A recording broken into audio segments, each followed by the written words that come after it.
Van heja un bixiratin serçava serseran hatin wekî hûn dizanin li Tirkiyeyê rêberê PKK Abdullah Öcalan di bîstûyekî adara 2013 de pêvajoya diyalogê da dest pêkirin li Tirkiyeyê.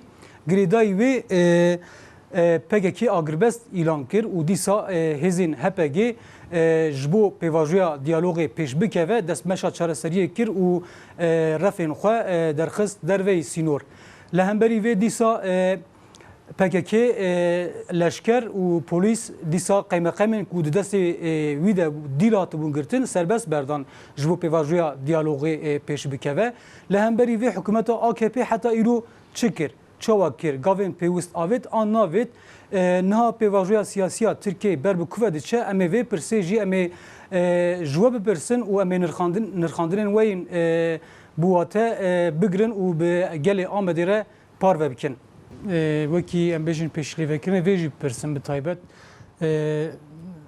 beriya berxwedana licê dest pê bike çapemeniya Tirk bi nûçeyan bi em bêjin röportajan hewlda ku bengiha müdaxaleyekê li hemberî berxwedana licê çê bike.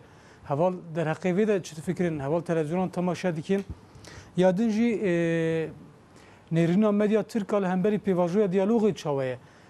Dibin ji bo pêvajoya diyalogê pêş bikeve an Tirkiye aştiyek pêk were. Divê medya Tirk zimanê xwe biguherîne an na hûn vêyekê çawa dinirxînin? Kerem Kımamesin.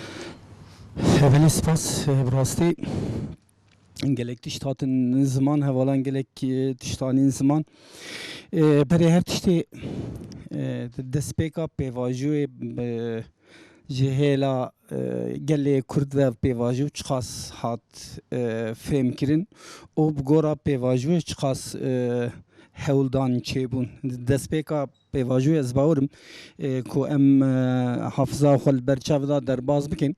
2013 Nevrûza 2013 gava ku pêvajo dest pê kir. Tiştekî daxuyaniyekî bi vê rengê em di pêvajoyekî bi nû didin dest pêkirin. Yani şerxwezî şerkirin pir hêsan lê bi aşîtî xwestina aşîtiyê hewldana aşîtiyê û tekoşîna aşîtiyê ji şer pirtir girîngtir û zehmettir e. Mes çiqa ev pêvajo fêm kir û di hem nêla civakî de hem hêla siyasî de hem hêla çandî de çiqas ew me hat fêmkirin bi gora wê tekoşînek hat dayîn.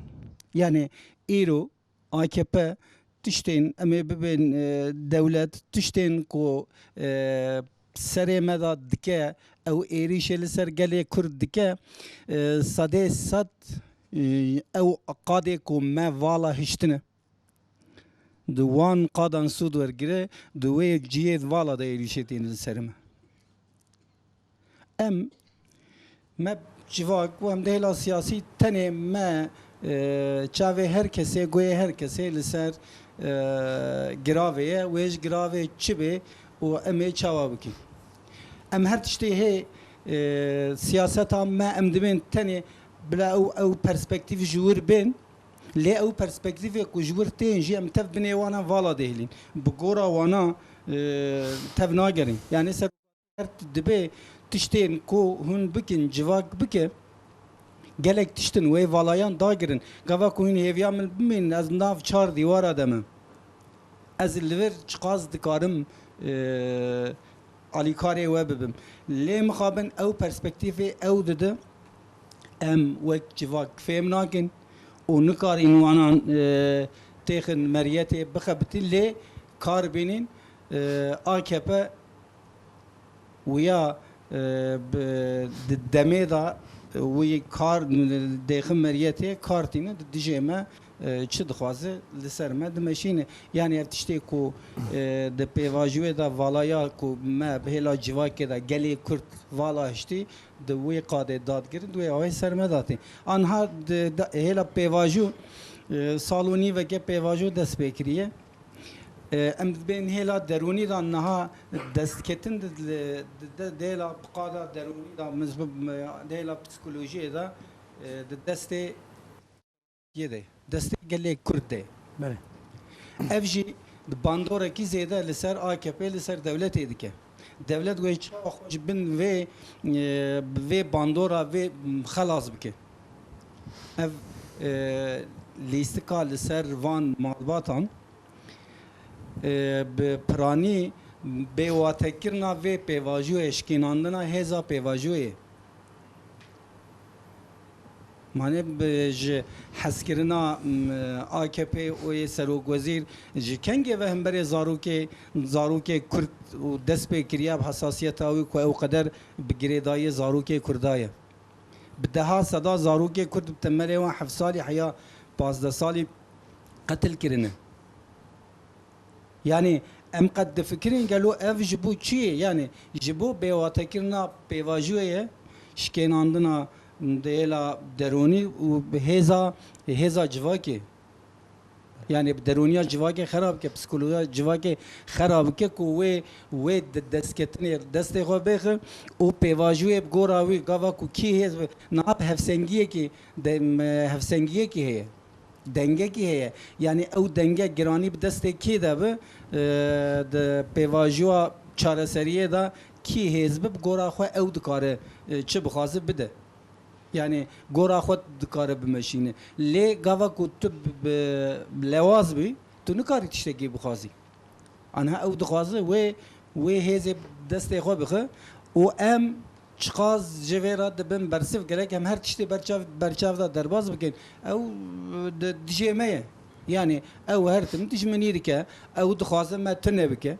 Gava ku em li ser pêyan nebin wê tiştekî îro jî asla ku em hatinê wê asê jî dikare înkar bike tune. Yani me tiştê destkevtiye ku bi tekoşîna 30 salan da hatî destxistin dikare carekê de eğer em berxwe nedeyn bi gora wê pêvajoyê siyaseta xwe amade nekin û hem nêla civakî hem nêla siyasî hem nêla çandî em li hemberê wî nesekinin wê ew tim her tim li ser me dabê me tu nebike. Yani wê hêza me bişkîne.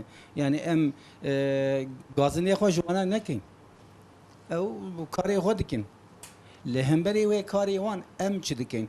Hewceyê em jî bi gora wê goravî xwe amade bikin. Em vê pirsên kîdin jî berfireh bikin. Belê. Divê em çi bikin? We bizatan pirsî em jî dubare dikin. Divê gelê Kurd çi bike li hemberî vê van polîtîkayên ku pêk tîn? Gelê Kurd gelek çi bike? Yani ez berê her tiştê bi yekîtiye gelek hevalan qala yekîtiye kirin bê yekîtî tiştek çênav. Lê di pey yekîtiyê de siyasetekî xurt îro ez di siyaseta me de siyaseta gelê Kurd da valayekî dibînim. Ev di pey hilbijartinê şunda ev êrişên ku bi vê rengê li ser me datên di pey yani bala herkesê jî dikişîne di pey hilbijartinê de hatin. Di pey hilbijartinê siyaseta me de valayek çêbû. Belê. îro tiştê ku Erdogan derdikeve daxuyenan dide ew qeder li ser van malbatan rencîde dike û kar tîne bersiva wî hêla siyaseta Kurd de bersiva wî bi rojane bersiva wî nayê dayî. Gora min bersiva wî nayê dayî. Eğer ku bersiva wê bi demê da bihata dayîn belkî ew qeder êrişê tûn nedikirin. Ew qeder ew li ser wan malbatan ser wan nirxên civakîn, nirxên bingehî bê perwe nedikir û di ser wa da nedhat. Yani berê her tiştê Kurd bi her qadê da û bi taybet qada siyasî û dorê wê siyasetê dagirtina wî êla civakî. Em eğer bi vê qadê baş nedagirî o bersiva wê di hêla demokratîk de em êdî em dibên em şer naxwazîn rastî jî gelê Kurd hem de hêla leşkerî hem de hêla siyasî em hêla civakî kesek divê şer naxwaze. Lê li hemberê nexwestina şer gelek bi şerê bi tekoşîna aşîtiyê bê bilindkirin bê xurtkirin û bi çalekiyên demokratîk çalakên demokratik bên kirin eğer komkujiya lice çebibe jivacardır valaya civake kemaya civake 15 ro 20 ro lüve dere em ben salake lur çalaki tenkirin sala ver eji havaleki me yedin at şehit kirin nur eğer ko ve pevajue dat ev valayı hatı bir dagirtin lüve derece eme ben sad dusat kese her tim 1000 2000 3000 kes lüve dere ev tekuşin khurt bikira belki وانجه او بالای ندیتن ایریشه نیزه بلکه نیزه مهکیه پلانی و ایریشه دکرن بلکه وان او هز دخواد ندیتن کوی ایریشه جی بکن یعنی او ایریش کردنجی حبکی جوالایا مه یعنی ام گازنه خو جوان نکین جخو بکن ام چاوا دکن پیواجوی ام گلک خورد بکن او جیب روزانه سیاست بروجانه پدویه روزانه چه حوجه ام گلک لهمبری و رنگه بسکنی او و تکوشینی بلند بکن اند چالکین دموکراتیک و بلند بکن پیشیا او ایریشه وان پلان سازیه وان پلان وان ین بجه نزانم چه وانان ام درخین والای اگر ام نه درخین والای و در گله کرد لهمبری وان نسکنه و گلک ایریشن به رنگه سرما سر جواکی بکن بله